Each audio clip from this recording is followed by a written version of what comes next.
Oi, pessoal, como é que vocês estão? Eu espero que vocês estejam bem. Hoje a gente conversa sobre mais alguns capítulos aqui do Conde de Monte Cristo. E, gente, eu tô fazendo a leitura aqui no Kindle mesmo, porque acabou ficando mais prático para mim. E aí eu só tô fazendo algumas anotações aqui no meu caderninho para eu não esquecer o que eu tenho que comentar com vocês, né? Mas na semana passada eu finalizei a parte 3, então com isso a gente encerra ali o primeiro volume. E aí a gente vai comentar hoje, a gente vai conversar sobre os capítulos, do capítulo, na verdade, 10, ideologia, até o capítulo 19, o cercado de alfafa. Muito bem, então, neste capítulo 10, ideologia, a gente vai ter aqui o senhor de Villefort visitando o conde de Monte Cristo para reforçar os agradecimentos, né, porque o conde salvou a vida da esposa dele e do filho. Então a gente vai ter uma conversa até um pouco estranha aqui entre o senhor de Villefort e o conde de Monte Cristo. A gente vê que o conde, ele é muito ele é muito astuto, né? Quando ele conversa com as pessoas, ele joga meio que umas alfinetadas, e a gente sabe, né, que ele conhece todas essas pessoas, mas elas não o reconhecem. Então fica uma conversa, às vezes, até um pouco embaraçosa para essas pessoas que estão ali, né? Pelo menos essa é a visão que eu tenho, né, da forma como o Conde aborda cada um deles, a forma como ele se comunica com cada um deles, meio que jogando assim umas alfinetadas. E aí aqui a gente conhece também a situação do pai do senhor de Villefort, né, que é o senhor Noirtier. A gente fica sabendo aqui que ele sofreu uma espécie de um derrame. Aqui no livro, se eu não me engano, eles chamam de apoplexia. Depois, se estiver errado, eu corrijo aqui para vocês. Que é uma espécie de um derrame mesmo, então ele já não consegue mais caminhar, ele não consegue mais fazer nada sozinho, e ele só consegue se comunicar pelos olhos, né? Então ele tem uma expressão ali facial que ele consegue ainda se comunicar um pouco com as pessoas, mas a gente vai ver que a única pessoa que está próxima dele aqui, que tem um carinho e um respeito muito grandes aqui por ele, é a neta, que é a Valentine, a filha do primeiro casamento aqui do senhor de Villefort, né? Então ela é fruto daquele casamento, daquela filha do senhor, do marquês, né, e da marquesa de Saint-Méran. Então, quando o senhor Villefort se casa pela primeira vez, ele vai ter esta filha, que é a Valentine. Depois disso, né, ele vai se despedir ali do conde, e o conde vai conversar com essa escrava que ele mantém, né. Aqui, em alguns momentos, ele diz que é uma escrava, em outros ele vai dizer que é uma moça, que ele é o tutor desta moça, mas que seria a Aide. A Aide aqui é descrita como uma princesa grega, saída das Mil e Uma Noites, é uma moça, uma jovem muito bonita, e o conde vai conversar com ela, dizendo que se ela quiser partir, ela é livre para isso, né? Então ela está ali com ele, ela tem um cômodo, uma área ali da casa do conde que é só para ela, mas ela vai dizer que ela não tem interesse nenhum de se afastar do conde, né? E ele vai dizer para ela que a única coisa que ele pede é que ela jamais revele informações a respeito da vida dela. Então, por exemplo, os nomes dos pais, da sua origem. E essa moça tem uma conexão aí com algum personagem que está envolvido com o que aconteceu com o Conde, né? Então a gente percebe que o Conde, eu já falei isso para vocês, ele não dá ponto sem nó. Todas as coisas que acontecem de uma certa forma, elas já foram premeditadas. O Conde está sempre um passo à frente de todas essas pessoas. E a gente começa a perceber que existem conexões, né, de personagens que se conectam com essas pessoas que são o alvo aqui desta vingança. Então, a Aide me parece ser uma dessas pessoas também. Depois disso, o Conde decide visitar aqui o Maximilien. Então, o Maximilien vive com a irmã, a Julie, que está casada com Emmanuel, que é aquele moço que trabalhava, né, para o pai dela. E aí, então, ele decide visitá-los. Eles vivem aqui numa propriedade que é muito bonita, que é inclusive meio que cobiçada aqui pelos vizinhos, né? É uma propriedade que tem um jardim muito bonito, tem uma espécie de um laguinho ali também. Então, ela é meio que desejo aqui desses vizinhos, né? Muito bonita a propriedade. O Maximilien mora no segundo andar, a Julie mora ali no primeiro, e quando ele chega ali na propriedade, eles meio que não estavam esperando por essa visita. Então, a Julie nem estava bem arrumada, né? Ela sai correndo, ela e o marido, para se arrumarem, para que eles possam, então, receber o conde da forma mais adequada, né? E aí, então, eles vão conversar, eles vão dizer que são muito felizes vivendo ali, que eles têm uma renda que é modesta, mas que eles são felizes, mas que esta felicidade veio às custas de muito sofrimento, né? Então, eles vão contar para o conde sobre o passado deles, sobre o que aconteceu com o pai. E nisso o conde vai ver que existe uma espécie de uma redoma de vidro ali dentro desta sala, e nesta redoma a gente tem aquela bolsa vermelha com um bilhete escrito e um diamante. Então essa bolsa foi entregue ao senhor Morrel com todas as dívidas dele quitadas, né? Então eles vão contar ao conde o que é que aconteceu com o pai, e eles vão dizer inclusive que na época um inglês apareceu dizendo que trabalhava para a Thomson e French, que por acaso têm conexão com o conde, né, são ali os banqueiros do conde, e eles vão dizer que em vão eles procuraram durante muitos anos por essa pessoa, mas que nunca conseguiram contato com ela. E aí o Maximilien vai dizer que quando o conde visitou o Albert, naquele dia do café na casa do Albert, ele menciona a Thompson e French, e aí ele vai até dizer, né, se de repente o conde não conhece essa pessoa, esse inglês que os ajudou, e aí o conde vai perguntar se eles sabem o nome desta pessoa, e eles vão dizer que no bilhete ele assinou apenas como Simba o Marujo. Nisso o conde vai dizer que provavelmente trata-se de um pseudônimo, e ele vai dizer que ele tem um amigo, que é o Lord Wilmore, que é uma espécie de um benfeitor, é uma pessoa que tende a ajudar os outros, e que talvez este Lorde poderia ser esta pessoa.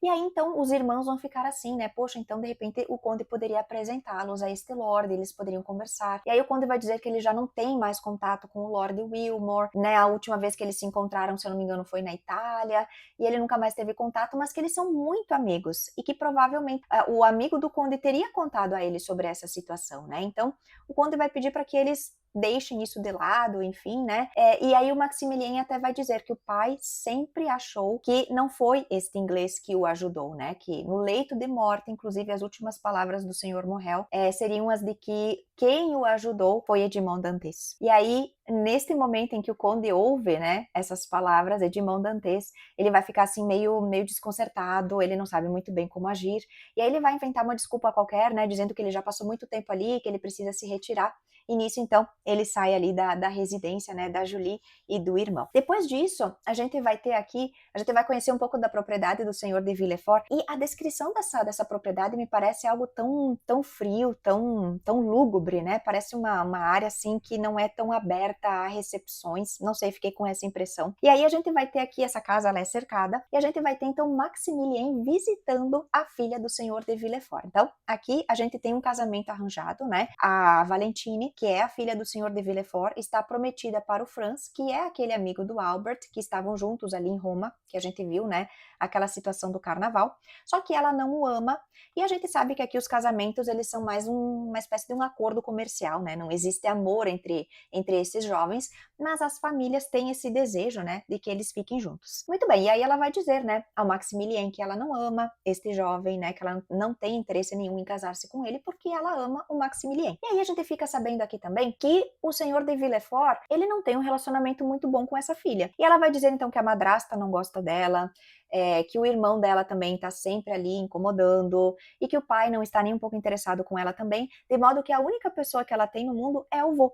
Né, a única pessoa que ela sente, que nutre um carinho, que nutre amor por ela é o vô. Essa pessoa que ela já não consegue mais nem conversar direito, né? Porque, enfim, ele se encontra naquela situação. Nessa conversa com o Maximilien, ela vai fazer um comentário sobre uma situação, porque o Maximilien aqui, ele é do exército, né? Ele, inclusive, foi nomeado aqui, ele foi nomeado a oficial da Legião de Honra. E aí, ela está lendo o jornal, né? Num determinado momento, ela está lendo o jornal e ela vai fazer esse comentário, né? Em voz alta, ela está lendo em voz alta para o avô, e nisso, neste recinto, está ali presente o senhor de Villefort e o Danglars, o senhor Danglars. E aí eles vão ficar meio assim, né, porque ela vai ler o sobrenome que é Morrel, e aí eles vão ficar meio assim, né, por conta desse sobrenome, que já é conhecido deles do passado, e até a Julie vai ficar meio assim, porque ela vai pensar, será que de repente existiu algum tipo de animosidade aqui entre o pai dela e o pai do Maximilien? Mas ela vai dizer para o Maximilien que o vô dela ficou muito feliz com essa informação. E aí nisso, depois que eles estão conversando, ela vai ser chamada então para se retirar, porque há alguém, né, que está lá com a madrasta dela, e a madrasta gostaria de apresentá-la a esta pessoa, então eles vão se despedir, e quando a Valentine entra ali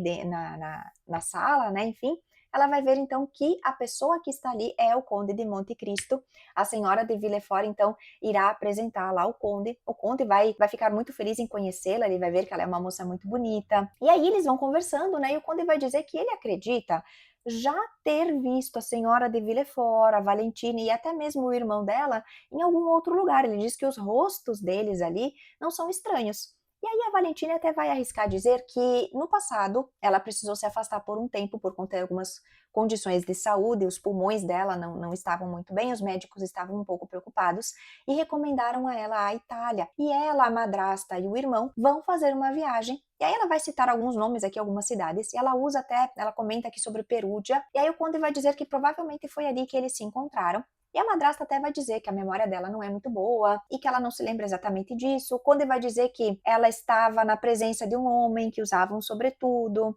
E aí ela vai se lembrar que ela até inclusive achava, né, que este homem fosse médico. E aí o conde vai dizer que era ele que estava lá conversando com ela. E aí nisso, quando ele faz esse comentário, ela vai ficar meio assim, né? A gente percebe que ela fica um pouco sem jeito aqui, né? E aí ela vai usar como desculpa o horário e ela vai dizer para Valentine que é bom que ela vá até o quarto do avô e veja com ele se ele já está pronto, né, disposto para jantar. Nisso a Valentine vai sair da sala. Depois disso ela pede para que o irmão também a acompanhe, de modo que ela vai ficar sozinha aqui com o conde. E aqui, gente, a gente vai ter outra conversa que é muito esquisita, porque a gente vê que a senhora de Villefort é muito interessada em venenos. Ela tem um interesse muito grande por venenos, ela vai ter uma conversa longa aqui, né, com o conde sobre venenos, aí o conde vai comentar com ela também que em doses muito pequenas o veneno ele não é letal, mas que se uma pessoa que não está acostumada a receber este veneno em doses muito pequenas e recebê-la em doses muito grandes, pode ser fatal. Então é uma conversa bem estranha mesmo, eu confesso. Eu fiquei até com o pé atrás aqui com essa mulher, eu vou ser bem sincera com vocês. Foi muito estranha essa conversa. E aí depois disso, né, depois dessa conversa sobre venenos, ele diz a ela que ele precisa então levar a sua pupila, digamos assim, para dar um passeio no teatro. E aí então ele se afasta. E aí depois disso então a gente vai ter o conde aqui dentro do teatro. Nesse dia, nesse teatro, a gente vai ter outras figuras presentes. Então nós temos o conde com a Aide no seu camarote, depois nós temos aqui o Albert também ali dentro desse espaço. O Albert está ali com alguns amigos. Nós temos também uma tal de Condessa G, que ela também aparece lá no período em que o Albert e o Franz estavam na Itália. Inclusive o Franz irá apresentar essa condessa ao Albert. Nós temos também aqui a baronesa Danglars e a filha dela, a Eugenie. A Eugenie está prometida para o Albert, né? Então nós temos um outro casamento arranjado aqui. A Eugenie é uma moça que é bonita também, mas ela não seria assim, não é do agrado do Albert, né? Então ele não tem lá tanto interesse em casar-se com ela, assim como ela também não tem interesse em casar-se com ele. São dois jovens, né, que poderiam aproveitar um pouco mais a vida também, né, se divertir um pouco mais, sem se preocuparem em laços aqui, em casamento. Mas, enfim, é algo que está meio que já arranjado, até porque o pai do Albert e o pai da Eugenie lutaram juntos, né, eles serviram juntos no exército. Então a gente vai ter aqui esse espetáculo acontecendo, essa peça acontecendo, enfim, e cada uma dessas pessoas, cada uma dessas figuras tem ali os seus camarotes e entre os atos aqui da peça, eles meio que se visitam, né? Então o Albert irá visitar a Condessa e aí antes dele visitá-la, a gente fica sabendo aqui que no dia em que esse evento acontece, houve um outro evento aqui no Jockey Club, que existe aqui no local, e que neste dia algo muito estranho aconteceu, que foi uma vitória. Aqui, né, o amigo do Albert vai conversar com ele e vai dizer que teve ali uma corrida e que o jockey que ganhou e o cavalo ali, né, que enfim, que ganharam essa corrida, tinham como nome o cavalo Vampa, e esse jockey chamava-se Jó. Então, vai ser muito estranho porque ninguém conhecia nem esse jockey, nem este cavalo, e aí até o Albert vai dizer, né, que ele sabe exatamente a quem é que pertencem, né, este jockey e este cavalo. Então vai ficar assim. Então eles vão até o camarote ali da Condessa G, vão conversar com ela. Ela também estava presente na corrida, né, o amigo do Albert quer que ele o apresente à Condessa, né, porque ele lembra de tê-la visto, então, neste evento, e é dali que surge esta conversa. E aí depois, então, a gente vai ter o conde aqui também aparecendo, né, para visitar essas pessoas. Ele vai visitar, inclusive, a baronesa, né, Danglars, a filha dela, né, que ele não tinha conhecido até então. E neste camarote também está o pai do Albert, né, o Fernand. E nessa conversa vai ser muito estranho. Então ele vai estar conversando ali com o Fernand e a Aide, que estava lá no camarote do conde, ela sai à procura do conde e ela vai bater o olho justamente no momento em que ele está conversando com o Fernand. E nisso ela vai meio que se sentir mal.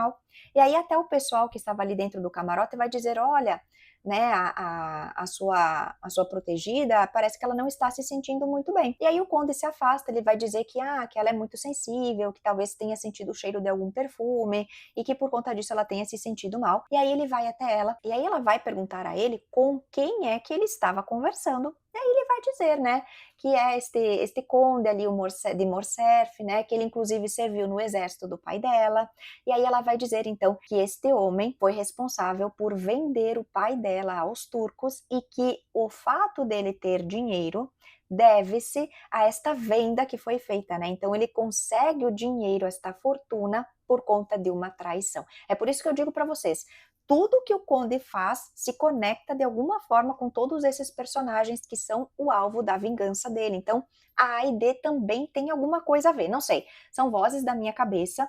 Quem aí já leu o livro, depois deixem aqui nos comentários se eu estou certa a respeito disso ou não. Muito bem, depois disso nós vamos ter aqui o Albert visitando o Conde, né? Alguns dias depois deles terem se encontrado aí no teatro, o Albert então vai visitar o Conde, reforçando aqui os agradecimentos também da baronesa Danglars, né? Pelo fato deles terem se encontrado ali no teatro. A gente sabe também que o Conde presenteou essa baronesa com aqueles cavalos, né? Então ele volta ali para reforçar os agradecimentos da baronesa e nessa conversa então ele vai falar com o Conde a respeito também desse matrimônio, né? Dessa possibilidade então dele casar-se ali com a Eugenie, a filha do Danglars e da baronesa. Só que ele vai dizer que ele não nutre nenhum sentimento por ela, que ele não tem interesse e que a mãe dele, né, a Mercedes, também não simpatiza nem um pouco com essa ideia. E aí ele vai dizer, então, ele vai contar isso ao Conde, né? Inclusive que eles estão postergando aqui esse noivado, né, esse jantar, enfim, para anunciar esse casamento, para formalizar esse envolvimento entre esses dois jovens. Aí o Conde vai comentar com ele que ele está pensando em marcar um jantar, né, que ele está querendo marcar um jantar na casa dele de campo no próximo sábado. E aí ele vai dizer assim que seria um pouco estranho, né, porque a ideia dele é convidar a família do Danglars, convidar a família do Albert,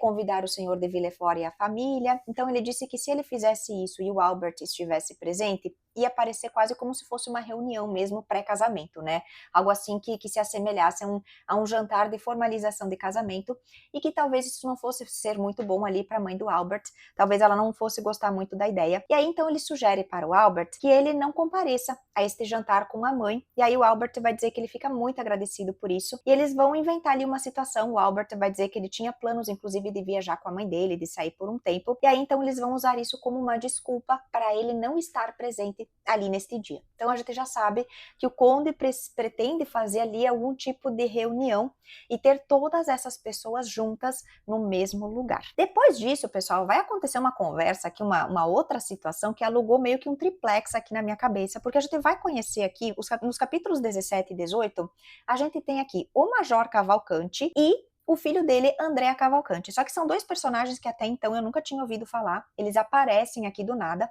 e a conversa entre eles é muito estranha. Então a gente vai ter num primeiro momento a conversa do Conde com esse Major, e aí a impressão que eu tive quando eu comecei a ler esse capítulo é que esse Major não sabia exatamente o que é que ele tinha que falar. Parecia que o Conde precisava guiá-lo e ajudá-lo a falar, né? Então parecia que o Conde colocava as palavras na boca deste Major. E aí depois que eu entendi o que é que estava acontecendo, né? Então a gente vai ter aqui esse Major conversando com o Conde.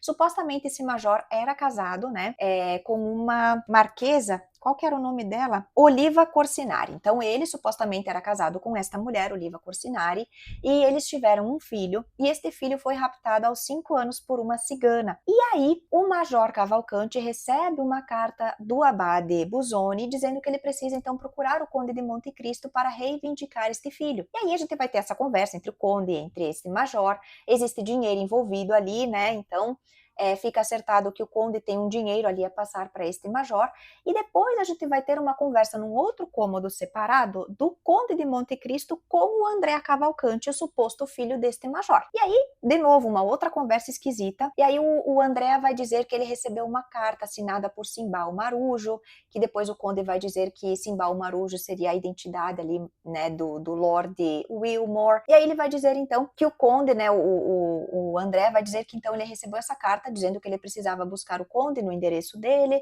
por conta do pai dele, que ele tinha contatos, ali tinha informações a respeito do pai, e aí também existe um dinheiro envolvido aqui, né, que vai ser entregue depois a este rapaz. E aí então o conde faz com que essas duas figuras fiquem no mesmo cômodo e ele vai se afastar. Quando ele se afasta, esses dois homens se aproximam, se abraçam, mas a gente sente que é um abraço que não parece não ter sentimento, né? Parece que eles não se reconhecem. E aí quando o conde se afasta, um deles vai perguntar para o outro, né? O André vai perguntar assim para esse senhor: quanto foi que ele recebeu para que ele fingisse ser o pai dele? E aí, entre eles vão comentar sobre essa carta. Cada um deles recebeu uma carta de uma personalidade diferente, que a gente sabe que as duas figuras são exatamente a mesma, né? Tanto o Simbal Marujo quanto o Abade Busoni são a figura do Conde de Monte Cristo.